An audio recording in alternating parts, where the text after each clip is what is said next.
It's an honor for me to be here with you this morning. It's an honor for me to work for you. God bless you. My most important job is to work with you to keep the people of Illinois safe. Nothing more important.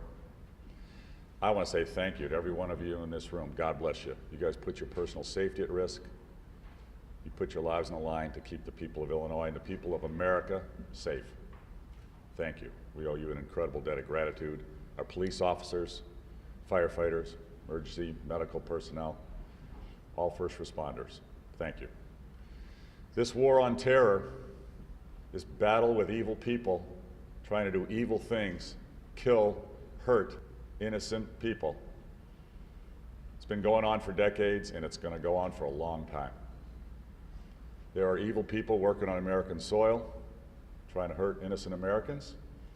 There are evil people working in almost every country, trying to hurt innocent families, to impose their will on free people around the world. You guys are first line of defense against their actions. Thank you for your dedication to sharing, working to improve your efforts, sharing ideas, networking, exchanging information, exchanging technologies, working together. It's the way we're eventually going to win this war. You guys are doing it. Thank you. These terrorists, they know no boundaries. Boundaries don't mean anything to them. They'll work everywhere, any place, anytime. And we've got to be ready. We just saw it again, tragically again, in New York and New Jersey just now. So at the Boston Marathon, we've seen it in France and in Brussels and in London and in Spain and in Asia. These evil people, they're everywhere. We've got to stay vigilant. We've got to stay coordinated. We're very blessed in the state of Illinois. We've got an incredible police force, incredible first responders, and very sophisticated statewide terrorism and intelligence center working with you and for you. Thank you. Keep up the great work. Look forward to coordinating very closely with you. God bless you. Thank you.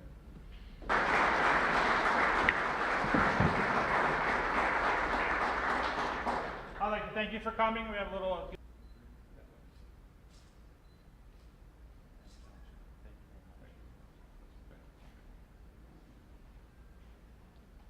Obviously, we were looking forward to getting together with you this morning to mostly talk about state government transformation. The events over the weekend, tragedy in New York and New Jersey, just highlights the importance of this meeting here today. We're honored to have the International Association of Bomb Technicians and Investigators meeting here in Springfield for the first time in a long time. This organization's been in existence since 1973. These are police officers and first responders from around the Midwest, and it's an international association, and we've got, I think, one or two folks from outside the U.S. even here as well. This war on terrorism is never ending. It's been going on for decades. It is likely to continue for decades. And these terrorists know no boundaries. They have no respect for human life. And there are evil people here in America and around the world seeking to hurt and kill innocent people. We've got to stay vigilant. We have no indications of any imminent threats in the state of Illinois, but we are encouraging and reminding everybody to stay vigilant. If you see something suspicious, please contact law enforcement right away. And we are keeping our Illinois State Police and our statewide terrorism and intelligence center active and in coordination with federal authorities, and as well as with local law enforcement officials as well. We just all need to stay vigilant and remind ourselves this battle with terrorists, it's every day. This does not end, it does not go away. We just got to stay vigilant. With that, I'll just touch on two other subjects, and then we can do questions. First, we're very proud to announce that Illinois is one of only 3 states that is improved in their information technology services a full grade level by the center that evaluates technology use in state government. We went from a pretty lousy C level grade to a B level grade, a full grade point. Only 2 other states improved that much. We've got a long way to go, But we're making great strides to increase productivity, effectiveness, accountability, transparency in our state government.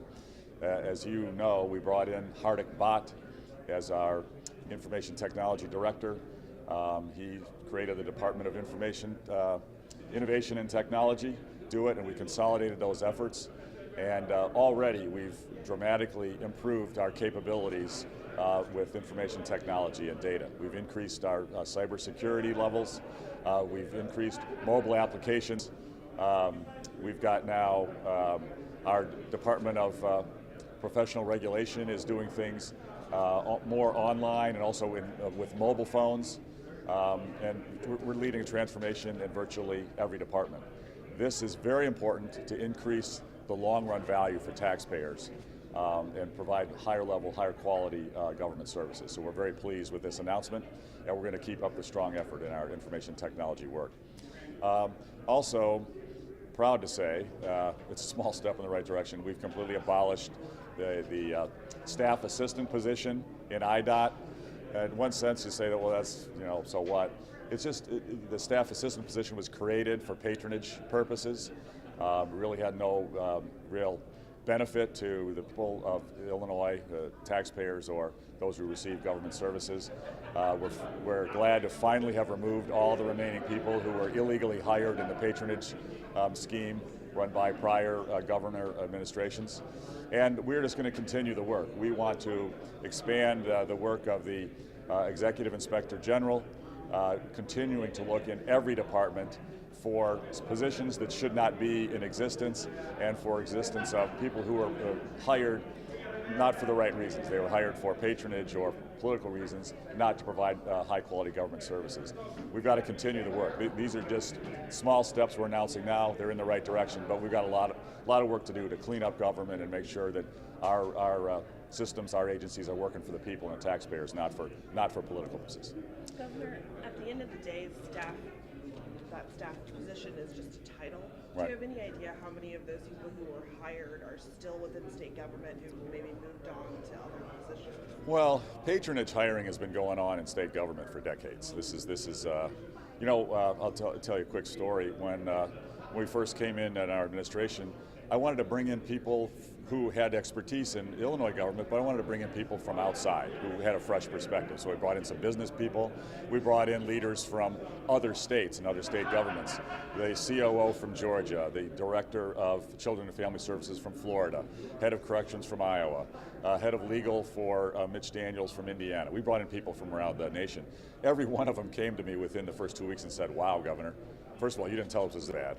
And then secondly said, "We're stunned. This is not how government should be run. Illinois, these departments seem to be set up for political purposes, not for providing services to the people and to work for the taxpayers." Every one of them said that. In changing that culture and trying to root out the folks who are there for the wrong reasons, it's hard. Obviously, there are employment protections in place under existing contracts and labor rules, and we can't move very quickly. As you know, getting rid of the illegal IDOT hires took, how long has it been? Several years. Change is hard, but we've just got to stay vigilant on it. The reality is, job titles can come or go. The key is to look underneath. What is that person really doing? Is it necessary, and are they there for the right reasons? And it takes a lot of work to sort that out. Where else are these jobs at? Other departments? What other departments are you looking at? Virtually every department. And you said the Inspector General there. Is he actively pursuing? She's our Executive Inspector General. She's got limited resources right now. In fact, one of the things that we put into our budget was another $600,000 to expand her staff.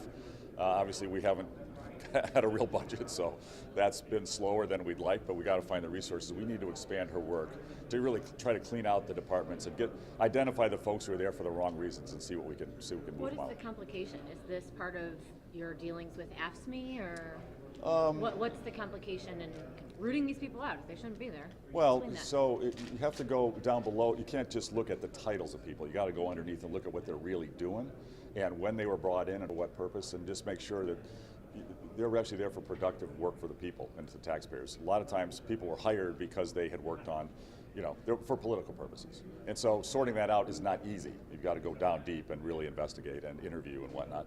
And our hands are somewhat tied because of the labor contracts, but we'll work through that. On the computer technology thing, do you know how much has been spent on new computers, or is that part of it, new hardware, or what's the situation? Yeah, there is a amount of spending. It's some new hardware. It's a lot of new software. We announced 4 new apps that we rolled out in July, and we're rolling out a new app, mobile applications, different digital applications every month. So a lot of it's software development as well.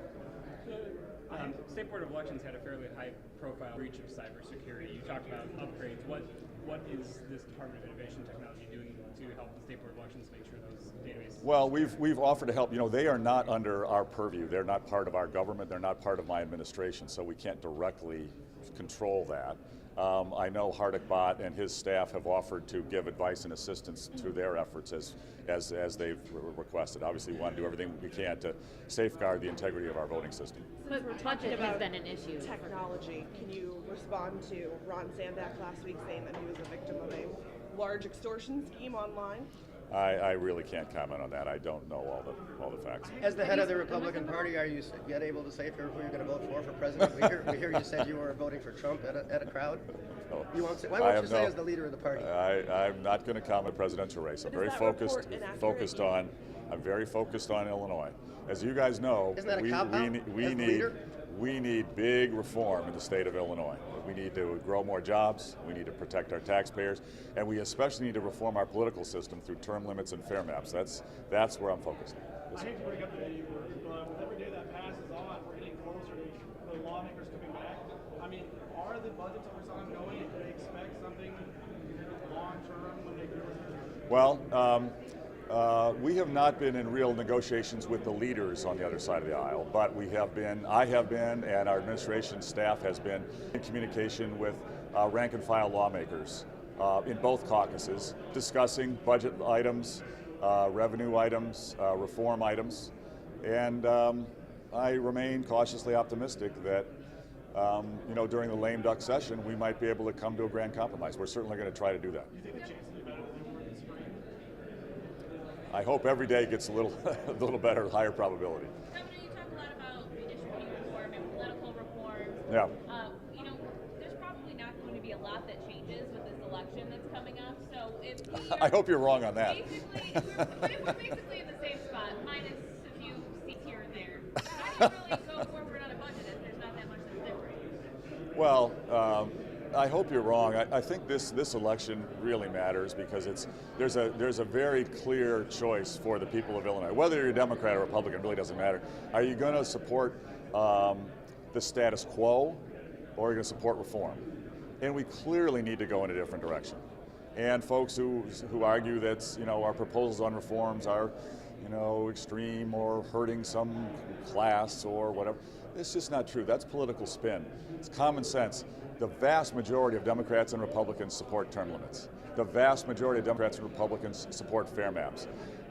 Even our Attorney General, who is a strong Democrat, she has said that we need causation in our workers' comp system, and that's the #1 thing pushing our manufacturing jobs out of Illinois. Everybody wants us to get a handle on our property taxes, and the best way to do that is through local control combined with a property tax freeze. Nothing unusual or extreme about our proposals. We need them. And pension reform, we desperately need pension reform of all our pensions in a fair, constitutional way.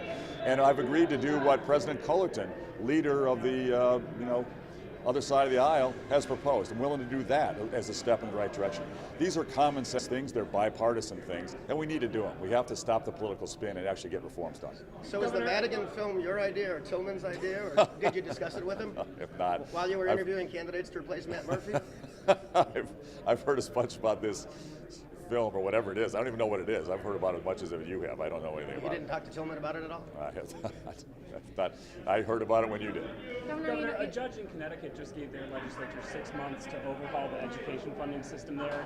How confident are you that your commission can reach its February 1st deadline, and if not, does the state face a possible lawsuit like has been seen in Connecticut and elsewhere? Well, I ran for governor in large part to dramatically improve public education in Illinois. We have been the worst state in America for state support for public K-12 schools for decades, and 4 times in the prior 10 years to me becoming governor, the legislature cut school funding. It's atrocious what we've done to our public schools. I will fight. I'm going to try to have them beat their deadline and not just wait till February. I'd like to get the report from this task force, this commission working on education funding reform, get it done before February, and I'd like to have that be part of our grand compromise if we can on a budget. I think that would be the right time to do that. We should have the best schools in America in every neighborhood, in every community, regardless of income level for families. Every child deserves a good education, and we've got to start doing that in Illinois. Do you foresee a possible lawsuit if there's no agreement on education funding? I don't know. I can't predict that. Well, I'm just going to fight every day to get more resources for schools. Our teachers and our students should be our first priority with our tax dollars, and they have not been our first priority with tax dollars. But we've also got to change the way we fund our schools. It's inequitable. We have the biggest gap between what low-income schools get and per student and what high-income schools get per student in public education. That's wrong. That's un-American. That denies the American dream to too many families. We're going to change it. Yeah, Reboot Thanks, Illinois, everybody. Reboot Thank you. Illinois said that's mostly false, what you just said, by the way, about cutting education 3 years in a row, or 3 of the last 4. Just so you know, we might have to deal with that.